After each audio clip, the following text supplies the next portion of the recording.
اعوذ باللہ من الشیطان الرجیم بسم اللہ الرحمن الرحیم السلام علیکم ورحمۃ اللہ وبرکاتہ۔ ہماری سورۃ النساء تیسرا رکوع چل رہا ہے۔ بدکاری کی سزا 15 اور 16 آیات میں بتائی گئی ہے۔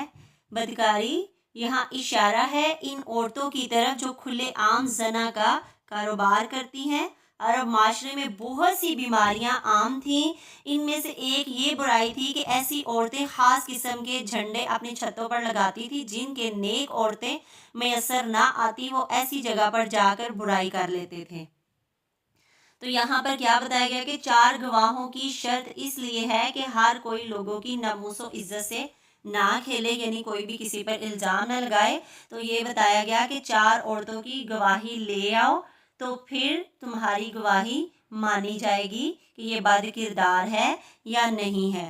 سزا یہ کہ 4 گواہیاں لے کر آؤ، ٹھیک ہے۔ اصل گواہی یہ ہے کہ خود آنکھوں سے ہوتے ہوئے دیکھا ہو، یہ نہیں سنی سنائی گواہی بھی ایسی کہ جو آنکھوں سے دیکھا ہو، ٹھیک ہے۔ یہ سورۃ نور میں بھی زنا کا معاملہ آیا ہے، ٹھیک ہے۔ سورۃ نور میں 100 کوڑے لگا کر چھوڑ دو جہاں مرضی جائے۔ اسلام میں یہ سزا جرم کے تقاضے پورے کیے جائیں، جو سزا پالے پھر کبھی تانا نہ دو اسے، جو سزا مل جائے جب اسے، اس کے بعد اسے کبھی تانا نہ دو۔ خواتین کے ساتھ ظلم کی ممانعت ہے، کسی صورت میں بھی ظلم نہ کیا جائے، ٹھیک ہے۔ کواری لڑکا یا لڑکی یہ گناہ کرے تو 100 کوڑے مارے جائیں، ٹھیک ہے۔ اور شادی شدہ کے لیے رجم کی سزا ہے، یعنی یہاں تک مارنا کہ وہ مر جائے۔ خود طلاق دینے کی صورت میں حق مہر واپس لینے سے نہایت سختی کے ساتھ روک دیا گیا۔ کنتار خزانے اور مال کثیر اور کہتے ہیں یعنی کتنا بھی حق مہر دیا ہو واپس نہیں لے سکتے، ٹھیک ہے۔ یہ خواتین کے ساتھ ظلم کرنا ہے کہ ان سے چھینا چھپٹی اور جو دیا ہے اس کو واپس لے لینا، یہ بڑی گناہ کی بات ہے۔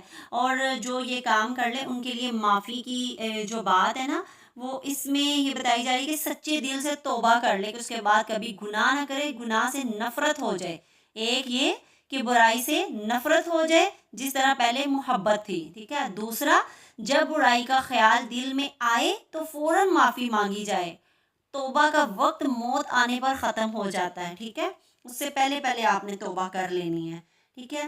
آگے جو حرمت کے حوالے سے آیات ہیں اس کے اندر اگر غور سے آپ اس کا سارا ترجمہ پڑھیں گی تو اس کے اندر حرمت کے حوالے سے، عزت کے حوالے سے، اور سب سے اہم جو چیز ہے نا، یہ یہاں پہ 23 آیت میں حرمت علیکم امہاتکم و بناتکم و اخواتکم و اماتکم و خالاتکم و بنات الاخ و بنات الاختی و امہاتکم، یعنی اس میں جو محرم رشتے ہیں اور جو نہ محرم رشتے ہیں ان کے حوالے سے کھول کر واضح کر دیا گیا ہے۔ اب آپ نے اس کے ترجمے کو ذرا غور سے پڑھنا ہے کہ جیسے پچھلے 11ویں رکوع میں ہمیں بتایا گیا کہ اللہ کی طرف سے ہے کہ صحابہ کرام اصول میراث سیکھنے کی تلقین کی گئی ہے ان کو، اور صحابہ اصول اور فرائض میں ماہر تھے۔ وہ ہر چیز جتنے بھی اصول ہیں نا زندگی کے، اس بارے میں ہمیں مل رہے ہیں، ٹھیک ہے۔ طلاق کے حوالے سے، میراث کے حوالے سے، وصیت کے حوالے سے، ٹھیک ہے، وہ سارے قانون اس میں سکھا دیے، کیونکہ انسان با اخلاق انسان کی پہچان ہے، اور سب سے زیادہ وہ اپنی بیوی سے با اخلاق، وہ یہ پہچان ہے۔ یہ 13ویں رکوع میں بھی ہمیں یہ ملا کہ نیک کاموں کی وصیت کرنا، قرض ادا کریں اور قرض دار کو مہلت دیں، اور اللہ کی حدود کی حفاظت کریں، رسول اللہ صلی اللہ علیہ وسلم کی پیروی کریں، اللہ تعالیٰ کی مکمل اطاعت کریں۔ یہ رضائے الہی کے کام ہے کہ جتنی بھی اللہ نے ہمیں باتیں بتائی ہیں، سکھائی ہیں، وراثت کے اور جو وفات کے حوالے سے، جب کوئی مر جائے تو اس کے بارے میں یہ سارے جو ہے کہ اللہ کا علم کامل یعنی پورا علم ہے، ہر بڑے گناہ پر حد ہے، سزا ہے، ٹھیک ہے۔ تو روایت میں ہے کہ آپ صلی اللہ علیہ وسلم نے فرمایا، بے شک آدمی اور عورت 60 سال تک اللہ کی اطاعت میں نیک عمل کرتے رہیں، پھر انہیں موت آتی ہے تو وہ وصیت میں کسی کو نقصان پہنچا جاتے ہیں تو ان دونوں کے لیے جہنم کی آگ واجب ہو جاتی ہے۔ پھر حضرت ابو ہریرہ نے یہ آیت تلاوت فرمائی، وراثت کی تقسیم، وصیت کے نفاذ اور قرض کی ادائیگی کے بعد وہ وصیت نقصان پہنچانے والی نہ ہو، اور یہ بہت بڑی کامیابی ہے کہ کسی کو وصیت سے نقصان نہ پہنچے، حقدار کو اس کا حق دینا چاہیے، ٹھیک ہے۔ ہر بڑے گناہ پر حد سزا دو اور اس کے بعد اسے کبھی تانا نہ دو، سب سے بہترین حکم ہے کہ یہ سورۃ نور میں بھی جیسے آپ کو بتا دیا گیا کہ یہ سب سے بہترین حکم ہے۔ ہم کیا کرتے ہیں، کوئی بھی گناہ ہو جاتا ہے تو اس کو بار بار بار بار بار یاد کرواتے ہیں۔ آپ کو ایک اہم چیز یہاں پہ بتاتی جاؤں کہ 19 آیت میں کھلی گمراہی، پہلا پوائنٹ کھلی گمراہی، زنا، علمی لوط، فاحشی، بے حیائی یعنی فحاشی، ٹھیک ہے، اس طریقے کے کیا کون سی کھلی گمراہی ہے؟ کھلی گمراہی پہلا جو میں نے پوائنٹ بتایا، زبان درازی کرنا، شوہر کا حق نہ دینا، نافرمانی کرنا، الزام تراشی کرنا، کھلی بے حیائی کا ارتکاب کرتے ہوئے پھر شوہر سے سب مال واپس لے سکتا ہے، ٹھیک ہے۔ اگر یہ ساری چیزیں کرے گی نا، مطلب زبان درازی، حق نہ دینا، نافرمانی کرنا، تو پھر کھلی یہ بے حیائی کا ارتکاب کرے تو پھر شوہر سب کچھ واپس لے لے اس سے، ٹھیک ہے، اس کے اوپر زندگی تھوڑی سی تنگ کرے تاکہ اسے تھوڑا سا پتہ چلے۔ اور یہاں پہ یہ بھی آتا ہے کہ یہ قانون پہلے تھا، بعد میں نہیں تھا کہ اس کو مار ہی دیا جائے، بند کر دیا جائے، پہلے یہ والے قانون تھے، اس میں کیا کرنا ہے، اپنی اصلاح کرنی ہے۔ اب جو اہم ہے نا اس سپارے میں، اس صورت میں، وہ یہ ہے کہ قوانین الہی کی پابندی 23 آیت میں، اس میں کیا بتایا جا رہا ہے، ٹھیک ہے، کہ رشتوں کی حرمت کا خیال رکھنا، اللہ کی قوانین کی پابندی کرنا، اللہ کے احکام پر دل سے مطمئن ہونا، محرم رشتوں کی عزت کی پاسداری کرنا، یہ کس سے جوڑتی ہے؟ رضائے الہی پانے والوں کے یہ والے رویے ہیں۔ اب دیکھ لیتے ہیں وہ کون کون سے۔ حرمت یعنی حرام کر دی گئی، علیکم اوپر تمہارے کی کیا حرام کی گئی؟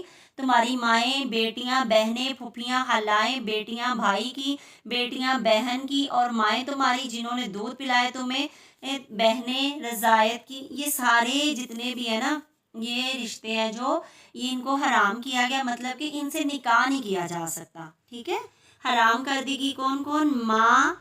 ماں کی ماں، نانی، دادی، ستیلی مائیں، باپ کی مائیں، جس پر ماں کا اطلاق ہوا ہو، کوئی بھی عورت جو ماں کے مقام پر ہو، اس سے بیٹے کی شادی نہیں کی جا سکتی۔ وَبَنَاتُكُمْ، بیٹوں سے بھی نکاح نہیں، اپنی ہو یا نواسی یا پوتی وغیرہ، ٹھیک ہے، اور بیوی کی بیٹی سے بھی نہیں۔ بہن، سگی بہن، ستیلی بہنیں یعنی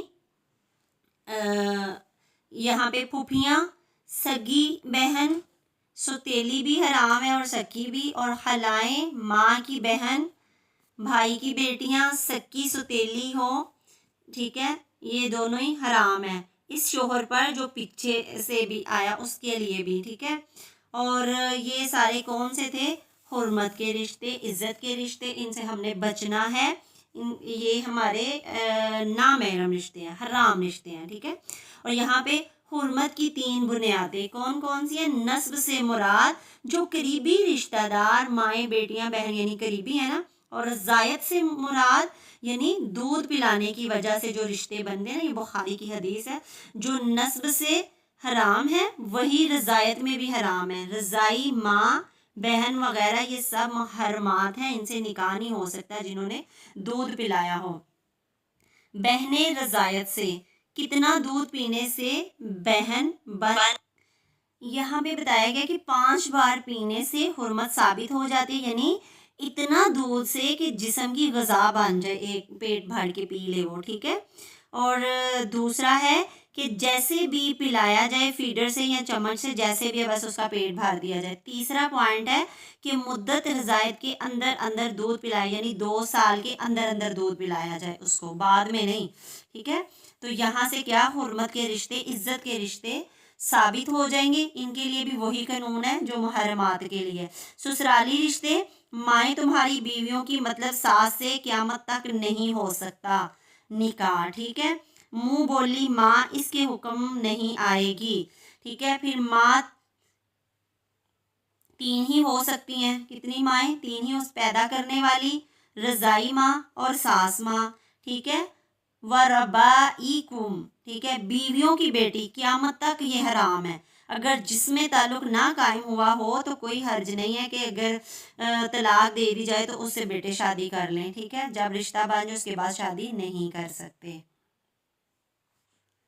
اور ہم نے یہاں پہ جو ہے نا یہ یاد رکھنا ہے کہ نکاح میں رشتوں کا خیال رکھنا چاہیے کہ قطع رحمی نہ ہو، بغض پیدا نہ ہو، نفرتیں پیدا نہ ہو. یہاں عورت کو محفوظ کیا گیا ہے، عزتیں دی گئی ہیں. ٹھیک ہے. تو ایک اور حدیث میں بھی ہے کہ 2 بہنیں ہیں نا جو ایک گھر میں شادی مطلب ایک شوہر کے ساتھ سوکنے جیسے کہتے ہیں سوتنے نہیں بن سکتی. ٹھیک ہے. اور یہاں پہ یہ بھی ہے کہ خالہ اور بھانجی، پھوپھی بھتیجی بھی اکٹھی نہیں ہو سکتی ایک نکاح میں. 2 بہنیں بھی نہیں ہو سکتی اور خالہ بھتیجی بھی نہیں ہو سکتی اور پھوپھو بھتیجی بھی ایک نکاح میں نہیں ہو سکتی ہیں. اس چیز کو یاد رکھنا ہے. اور یہ بھی یاد رکھنا ہے کہ مائیں کتنی ہوتی ہیں؟ پیدا کرنے والی، رضائی ماں اور ساس ماں. ٹھیک ہے. ان سے قیامت تک ان سے نکاح نہیں ہو سکتا، یہ حرام ہے. اور بیویوں کی بیٹیاں، ٹھیک ہے، تم نے اس سے نکاح کر لیا، اب اس کی بیوی سے تم شادی کر لو، یہ حرام ہے. ٹھیک ہے. یہ سارے اللہ تعالیٰ نے عزتیں محفوظ کرنے کے لیے، عورتوں کو عزت دینے کے لیے یہ آیتیں نازل کی ہیں. آپ نے اس پہ اور فوکس کرنا ہے اور توجہ کے ساتھ. یہ والی جو 23 آیت ہے نا، یہ نکاح کے حوالے سے ہیں، حرام جو رشتے ہیں وہ ان کے حوالے سے ہیں. تو آپ نے اس کو انڈر لائن کرنا اور نوٹ بھی کرنا ہے. بارک اللہ فیک.